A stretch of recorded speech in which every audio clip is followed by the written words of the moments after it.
Media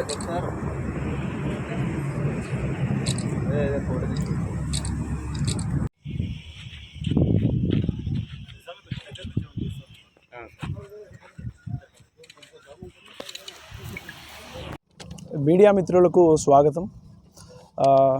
ఎప్పటిలాగే కర్నూలు జిల్లా SP గారు మరియు అడిషనల్ ఎస్పీ మరియు special enforcement bureau enforcement superintendent గారి ఆదేశాల మేరకు స్పెషల్ ఎన్ఫోర్స్మెంట్ బ్యూరో పటిష్టంగా సమర్థవంతంగా కర్నూలు జిల్లాలో పనిచేస్తూ వస్తుంది.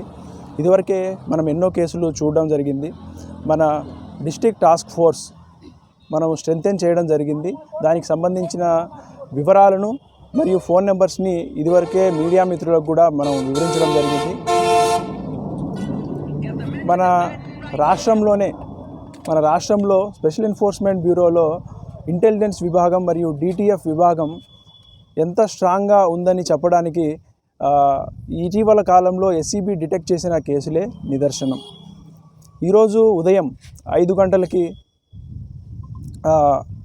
ఆస్పరి మండలం యాటకల్ నుంచి తొగరగల్లు వెళ్ళే మార్గంలో ఇదివరకు ఒక కేసు పట్టుకున్నాము.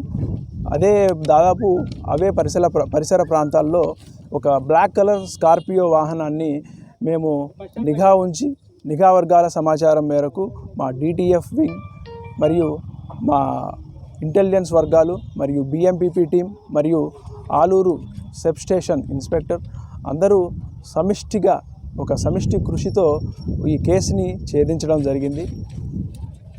ఈ బ్లాక్ కలర్ స్కార్పియో వాహనంలో మనం 60 బాక్సుల కర్ణాటక మద్యాన్ని డిటెక్ట్ చేశాము. దీని విలువ 3,63,000గా ఉంటుంది దాదాపు. దీని వాల్యూ చూసినట్లయితే 518 లీటర్లు వాల్యూ ఉన్నట్లు ఎస్సీబీ వాళ్ళు అంచనా వేయడం జరిగింది. ఈ వెహికల్ వాల్యూ మరియు మద్యం వాల్యూ మొత్తం కలుపుకొని దాదాపు 9.63 lakhs వాల్యూ ఇది మనకు ఉంటుంది.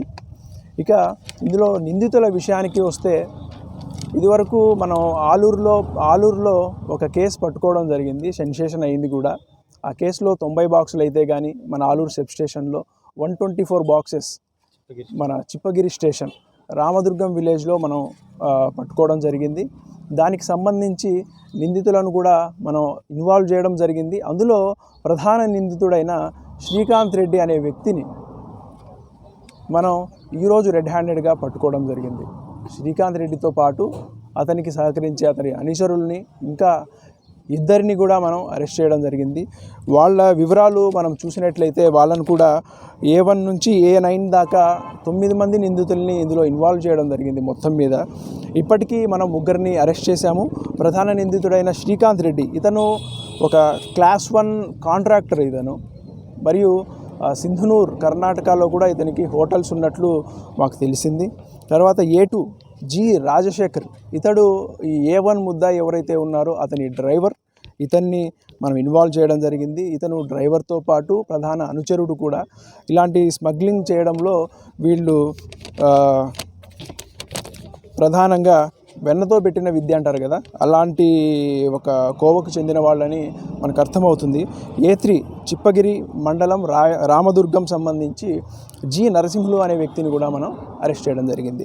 ఇంకా మీసాల బోయ వీరాంజనేయులు ఆస్పరి మండలం యాటకల్లు విలేజ్ ఇతన్ని కూడా త్వరలోనే అరెస్ట్ చేయడం జరుగుతుంది. ఇక మిగిలిన 5 మంది ముద్దాయిలు ఉన్నారు. సోమన్న, బాలస్వామి, కృష్ణంరాజు, రాజు, జి అంజి వీళ్ళంతా చిప్పగిరి మండలం రామదుర్గానికి చెందిన వాళ్ళే. వీళ్ళను కూడా అదుపులోకి తీసుకోవడం జరుగుతుంది.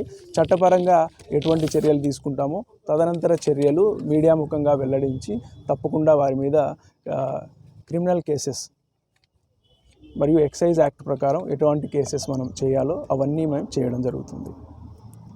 ఈ కేసుని చాకచక్యంగా అంటే ఈ మా నిఘా వర్గం ఇంటెలిజెన్స్ టీం ఎంత బలంగా పనిచేస్తుందని చెప్పడానికి మన స్టేట్లోనే మొదటి స్థానంలో ఉంటుంది. దానికి సంబంధించి ఒక మంచి హార్డ్ వర్క్ చేసే వ్యక్తి విజయ్ కానీ సోమశేఖర్ కానీ వీళ్ళు మన జిల్లా వ్యాప్తంగా పనిచేస్తూ ఉంటారు. అలాగే డిటిఎఫ్ టీం సంబంధించి ఇన్స్పెక్టర్ గారు నర్సానాయుడు మరియు కానిస్టేబుల్ కరుణాకర్ వీళ్ళు చాకచక్యంగా ఈ కేసుని హ్యాండిల్ చేసి సరైన సమయంలో ఈ ఎలక్షన్ టైంలో రెడ్ హ్యాండెడ్గా పట్టుకోవడం అనేది హర్షించదగ్గ విషయం. వీళ్ళకి జిల్లా ఎస్పీ గారి తరపు నుంచి రివార్డ్స్ కూడా రికమెండ్ చేయడం జరుగుతుంది.